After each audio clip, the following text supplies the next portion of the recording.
নমস্কার। কিছু বাজে কথা বলার জন্য আজ আপনাদের মুখোমুখি হয়েছি। প্রত্যেকটি মানুষেরই জীবনে কিছু না কিছু বক্তব্য থাকে। বক্তব্যগুলি কখনো তাৎক্ষণিকভাবে হয়, সেগুলি পরিবর্তনশীল হতে পারে। অর্থাৎ যে বক্তব্যটি আমি এখন বলতে চাইছি বা বলছি বা বলবার ইচ্ছা পোষণ করছি, সেই বক্তব্যটি আমার সময়ের সঙ্গে পরিবর্তিত হয়ে যেতে পারে। আমার জীবনের অর্জিত অভিজ্ঞতার সঙ্গে সেই বক্তব্যের প্রাসঙ্গিকতা আর নাও থাকতে পারে। তাই হয়তো আমি পরবর্তীকালে সেই বলে ফেলা বক্তব্যটিকে সংশোধন করে নেব, অথবা যদি সেই বক্তব্যটি আমার বলা না হয়ে থাকে তাহলে আমার মনের স্মৃতিপট থেকে আমার সেই পুরনো বক্তব্যটি মুছে যাবে। আর কিছু বক্তব্য থাকে যে বক্তব্যটা সারা জীবন ধরে তিলে তিলে একটু একটু করে পার্টলি গড়ে উঠতে থাকে, এবং সেই যে সারা জীবনব্যাপী যে অভিজ্ঞতা, সারা জীবনব্যাপী যে জার্নি, জীবনের এক প্রান্ত থেকে অপর প্রান্ত পর্যন্ত পরিভ্রমণের যে ঘটনাবলী, সেগুলি মানুষকে একটা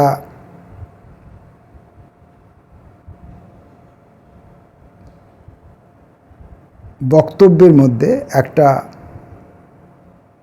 বার্তা রাখার জায়গায় শেয়ার করে নেবার মতো, অন্যের সঙ্গে ভাগাভাগি করে নেওয়ার মতো বা অন্যের কাছে উপস্থাপন করতে চাওয়ার মতো কিছু কথাবার্তা তার মনের মধ্যে দেখা দেয়। এখন আমরা তো বলতে সকলেই চাই, কিন্তু সকলে বলতে পাই না। বক্তব্য রাখার জন্যে আমরা সাধারণত পদস্থ লোকদের বেছে নিই। পদ এখানে বহু রকমের। সরকারি পদ হতে পারে, শিক্ষা জগতের পদ হতে পারে, শিল্প সংস্কৃতি চর্চার ক্ষেত্রে বিশিষ্ট পদ হতে পারে, এবং বলতে চাওয়া মানুষটির ব্যক্তিগত যোগ্যতা, বলে উঠবার মতো যে যোগ্যতা, সেই যোগ্যতার দ্বারা নির্ধারিত পদে আসীন কোনো ব্যক্তি হতে পারেন। সকলেই তো গুছিয়ে কথা বলতে পারেন না। বক্তব্য সকলেরই থাকে, কিন্তু সবাই বলতে পারেন না, বা সবাইকে আমরা বলতে দিই না। আবার এই যে বক্তব্য বলা, বক্তব্যকে উপস্থাপন করা, এরও আবার রকম ফের আছে। বেশিরভাগ ক্ষেত্রেই সুবক্তা বলে যারা পরিচিত হন, তারা তাদের বক্তব্যকে শক্ত ভিতের উপর দাঁড় করাবার জন্য খ্যাতনামা দেশ বিদেশের বিভিন্ন মনীষার উল্লেখযোগ্য বিভিন্ন বক্তব্যের সমর্থন সংগ্রহ করে সেই সমর্থনগুলির পাশে পাশে তারা তাদের নিজেদের বক্তব্যগুলোকে রাখেন, যাতে শত্রুমণ্ডলী তাদের বক্তব্যগুলোকে, তার ব্যক্তিগত বক্তব্যগুলোকে কোনো রকমে উপেক্ষা করবার অবকাশ না পায়। কারণ যে মনীষাদের বক্তব্যগুলি তিনি পাশাপাশি রাখছেন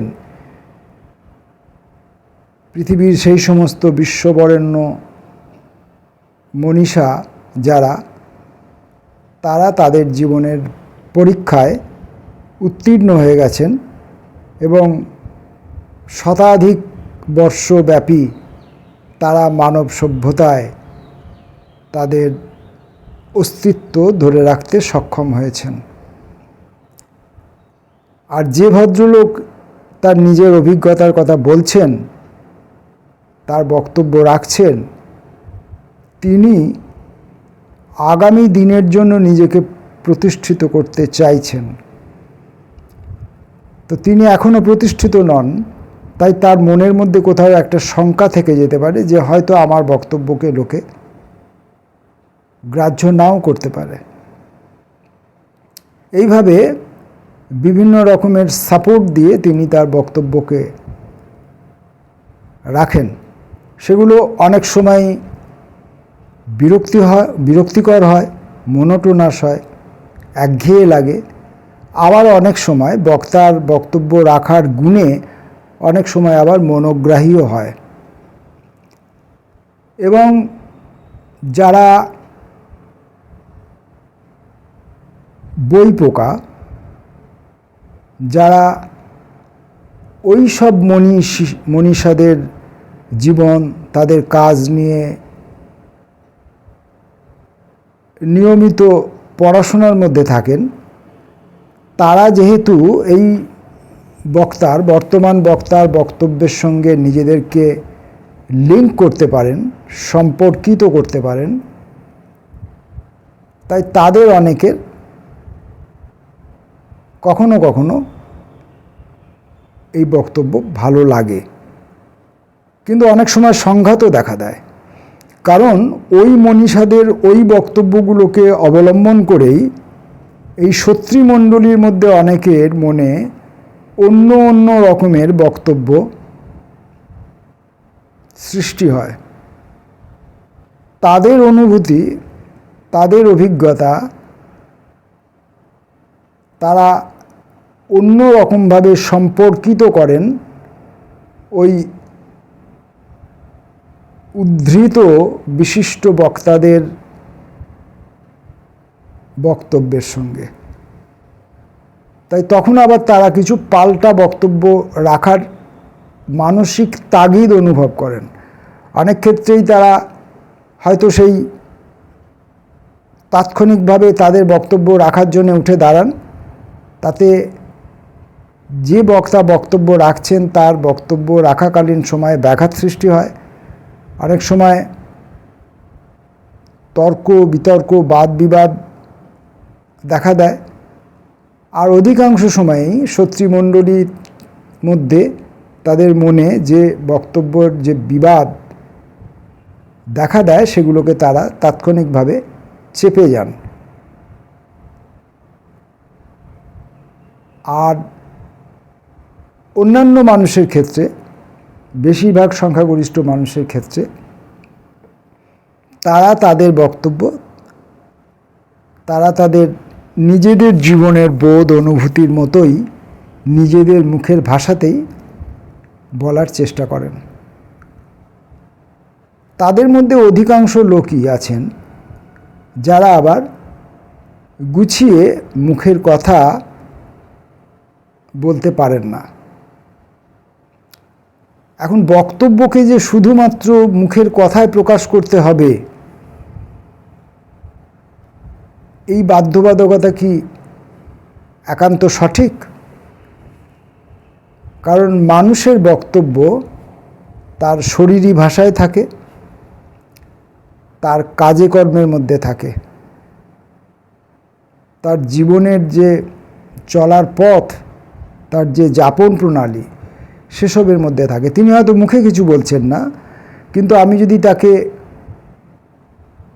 অনুসরণ করি, আমি যদি তাকে অনুভব করি, তাকে অনুধাবন করি, তাকে যদি আমি ফলো করি, তাহলে আমি বুঝতে পারবো জীবন সম্পর্কে তার কি কি বক্তব্য, বা কোনো একটি ছোট্ট বিষয়ের ওপর, কোনো একটি নির্দিষ্ট বিষয়ের ওপর তাঁর কি বক্তব্য সেটাও আমরা জানতে পারব যদি আমরা মানুষটিকে যত্নের সঙ্গে পাঠ করি। এটা অধিকাংশ সাধারণ এবং যারা মৌন মানুষ, যারা মুখর নন, সেই সমস্ত মানুষদের ক্ষেত্রে খাটে। এখন অনেক মানুষ তার বক্তব্য, সারা জীবনের বক্তব্য বা কোনো একটি ঘটনাচক্রে তার বক্তব্য সরাসরি তার পরিচিতজনদের কাছে রাখেন বা কোনো প্রচার মাধ্যমে রাখেন। আবার কিছু মানুষ সেগুলো লিপিবদ্ধ অবস্থায় বিভিন্ন পত্রপত্রিকায় লেখেন মানুষের কাছে পৌঁছে দেওয়ার জন্যে। আবার অনেকে লিখে তার সংগোপনে রেখে দেন। সে কথা সাধারণভাবে কেউ জানতে পারে না। দু একটি ব্যতিক্রম ছাড়া অধিকাংশ ক্ষেত্রেই এইসব লিখে রাখা বক্তব্যগুলি পোকায় কাটে, মাটি হয়ে যায়। তবে এখন কাগজে লেখার প্রবণতা ক্রমশ কমে যাচ্ছে। এখন আমরা ওয়েবের মধ্যে, তরঙ্গের মধ্যে আমাদের কথা পুঁতে রাখছি, কিন্তু সেই যে ওয়েবের মধ্যে যে কথাগুলি আমাদের রয়ে যাচ্ছে সেগুলোকে বার করবার জন্যে, খুঁজে ভবিষ্যৎকালে কেউ যদি খুঁজে বার করতে চান, বার করবার জন্যে কিছু তো সূত্রের দরকার হবে, কিছু ওয়েবসাইট লাগবে বা কিছু অ্যাপস লাগবে বা কিছু ম্যাগাজিন লাগবে, যেগুলোকে হাতের কাছে পেলে তার মধ্য থেকে আমরা ওই মানুষটির যে বক্তব্য যা তিনি ওয়েবের মধ্যে রেখে গেছেন সেটা ওয়েবের মধ্যে লিখিত আকারেও হতে পারে, আবার ভয়েস রেকর্ডিংয়ের মাধ্যমেও থাকতে পারে। এখন এগুলি কতদিন থাকবে, ভবিষ্যতে এগুলোর পাঠোদ্ধার করা, যেমনভাবে আমরা অতীতে শিলালিপি থেকে, মাটির টালির উপরে লেখা থেকে, পুরনো পুঁথি থেকে যেভাবে আমরা আমাদের ঐতিহাসিকরা পুরনো দিনের মানুষের কথা, তাদের বক্তব্য উদ্ধার করেছেন, আগামী দিনে এইভাবে কোনো উপায় থাকবে কি না, যে কথা আমরা হাওয়ায় ভাসিয়ে দিচ্ছি সেই কথাগুলোকে খুঁজে বার করার, সেটা এখন আমরা জানি না। প্রযুক্তিবিদরা হয়তো জানতে পারেন বা হয়তো আগামী দিনে জানা যাবে। তো এখন এই বক্তব্য সম্পর্কে আরও কিছু আমার বক্তব্য আছে। যেমন বক্তব্যগুলোকে সবসময়ই যে কথোপকথনের ভঙ্গিতে বা স্টেটমেন্ট আকারে লিখতে হবে তারও কোনো মাথার দিব্যি নেই। আমার বক্তব্য রাখার জন্যেই তো আমার শিল্প, সাহিত্য, সংস্কৃতি এসব রয়েছে। আমি এর ভেতর দিয়েও আমার বক্তব্য রাখতে পারি। সাধারণত সৃষ্টিশীল মানুষেরা যারা রিপোর্টাজ ধরনের কাজ করেন না, তারা তাদের বক্তব্যকে এই সমস্ত সৃষ্টিকর্মের মধ্য দিয়ে তুলে ধরেন বা লিপিবদ্ধ করেন বা দৃষ্টিগ্রাহ্য করে তোলেন বা শ্রুতিগ্রাহ্য করে তোলেন। এখন এইখানে আরেকটি জিনিস বিবেচ্য, যারা শিল্প সংস্কৃতির মাধ্যমে তাদের বক্তব্য রাখছেন, তারা আরেকটি কাজ করেন। সেটা হচ্ছে তারা তাদের ব্যক্তিগত বক্তব্যকে নিছক ব্যক্তিগত আর রাখেন না। একজন কবি যখন তার বক্তব্য রাখছেন কবিতার মধ্য দিয়ে, তখন সেই কবিতাটি শিল্প হয়ে উঠছে, এবং শিল্প হয়ে উঠলেই সঙ্গতভাবেই সেটি সরাসরি কোনো আর্ট স্টেটমেন্ট থাকছে না, এবং সেই শিল্পকর্মটির মধ্য দিয়ে অন্য মানুষের অন্য অনুভূতিগুলি, অন্য বক্তব্যগুলি বিভিন্ন সময়ে যাতে ধরা পড়ে, সেই অবকাশটিও থেকে যায়। তাই এই ক্ষেত্রে কবির বক্তব্য নিছক তার ব্যক্তিগত বক্তব্য থাকে না। তার বক্তব্য অবশ্যই থাকে এর মধ্যে, কিন্তু সেটা শুধুমাত্রই যে তার বক্তব্য তেমন নয়, সেটা দশের বক্তব্যও হয়ে ওঠে। গল্প উপন্যাসের ভেতর দিয়ে লেখক তার বক্তব্য লেখেন, কিন্তু গল্প উপন্যাসের যে চরিত্রগুলি থাকে সেই চরিত্রগুলি তিনি তার সমাজ জীবন থেকে তুলে আনেন। সেই চরিত্রগুলোর জীবনেও এই বক্তব্যগুলির প্রাসঙ্গিকতা থাকে, যে প্রাসঙ্গিকতার সঙ্গে গল্প ঔপন্যাসিকের বক্তব্য রাখতে চাওয়ার প্রাসঙ্গিকতার একটা মিল থাকে। আর সেই মিলটা থাকে বলেই এটি শিল্প বা এটি সাহিত্য বা এটি সৃষ্টি। এবার যারা পরিবেশন করেন, গান, নাচ, নাটক, এই সমস্ত যারা পরিবেশন করেন, তারাও তাদের এই কাজগুলির ভেতর দিয়ে তাদের বক্তব্য রাখেন। কিন্তু তাদের বক্তব্য রাখার জন্য তারা কি করেন না, তারা উপযুক্ত উপায়টি, উপযুক্ত ক্ষেত্রটি যা আগে কেউ একজন সৃষ্টি করে রেখে গেছেন সেটি খুঁজে বার করেন। যে উপায়টি, যে ক্ষেত্রটি তার বক্তব্যের সঙ্গে মেলে, সেটিকে তিনি নির্বাচন করে নেন এবং তার মধ্য দিয়ে তিনি তার বক্তব্য রাখেন। সেই জন্যেই ডাকঘর নাটকটি যারা মঞ্চস্থ করবেন, রক্তকরবী নাটকটি যারা মঞ্চস্থ করবেন, টিনের তলোয়ার যারা মঞ্চস্থ করবেন এবং ইত্যাদি, তাদের এই নাটকগুলির ভেতর যে বক্তব্য আছে সেই বক্তব্যগুলোর সঙ্গে তাদের বক্তব্য কোথাও সম্পর্কিত হয়, কোথাও গিয়ে তারা একমত হন। আর একমত যখন তারা হতে পারেন, তখন তাদের এই নাটক মঞ্চস্থ করা অনেক বেশি সার্থক হয়ে ওঠে, সফল হয়ে ওঠে। তারা তত বেশি দক্ষ অভিনেতা হয়ে ওঠেন। তখন তারা আর ঠিক অভিনেতা থাকেন না, কারণ তখন ওই নাটকের ওই বক্তব্য আর তাদের জীবনের যে বক্তব্য সেটি সাময়িক হতে পারে, অথবা তাদের কোনো কালখণ্ডের হতে পারে, অথবা সারা জীবনের অভিজ্ঞতা লব্ধ যে জ্ঞান তার সঙ্গে মিলতে পারে। এক হয়ে গেলে তখন অভিনেতা অভিনেত্রী যারা থাকেন তারা ওই নাটকের চরিত্রগুলোর সঙ্গে একীভূত হয়ে যান। এইভাবে তারা তাদের বক্তব্য রাখেন।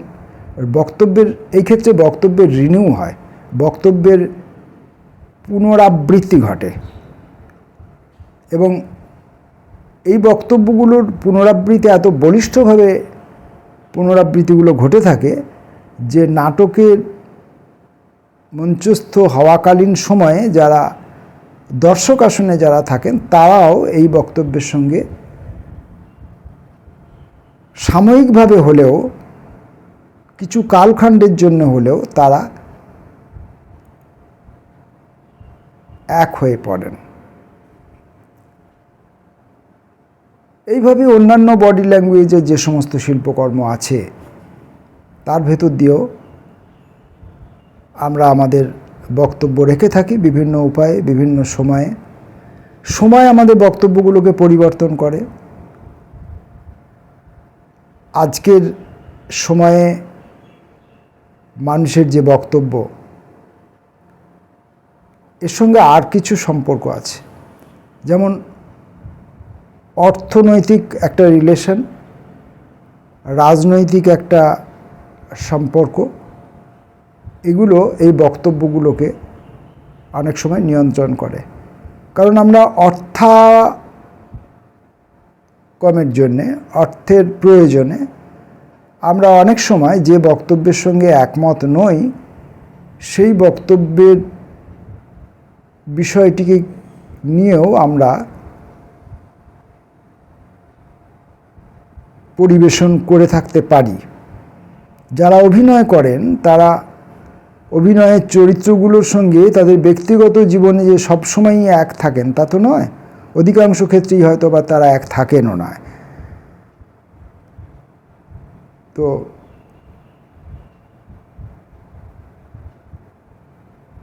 জীবনে অর্থের প্রয়োজন, সেই অর্থের প্রয়োজনের জন্য সাময়িকভাবে তারা হয়তো স্বীকার করে নেন এই বক্তব্যটিকে, কিন্তু তাদের ব্যক্তি জীবনে এই বক্তব্যের কোনো স্থান থাকে না।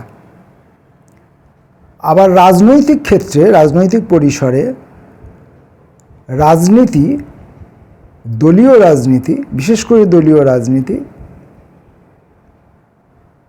প্রত্যেকটি মানুষের ব্যক্তিগত যে বক্তব্য, সেই বক্তব্যের উপর হস্তক্ষেপ করে এবং তাকে তার নিজস্ব বক্তব্য রাখার থেকে তাকে বঞ্চিত করে।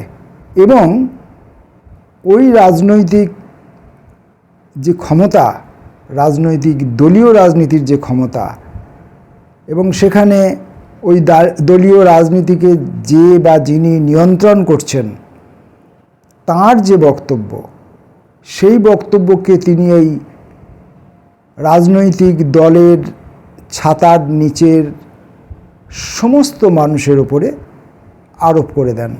সেই জন্যই দেখা যায় যে এক একটা মানুষ এক এক সময় অত্যন্ত অসঙ্গত, অশালীন আচরণ করছেন, এমন আচরণ করছেন যা তার জীবনের সঙ্গে যায় না, অথবা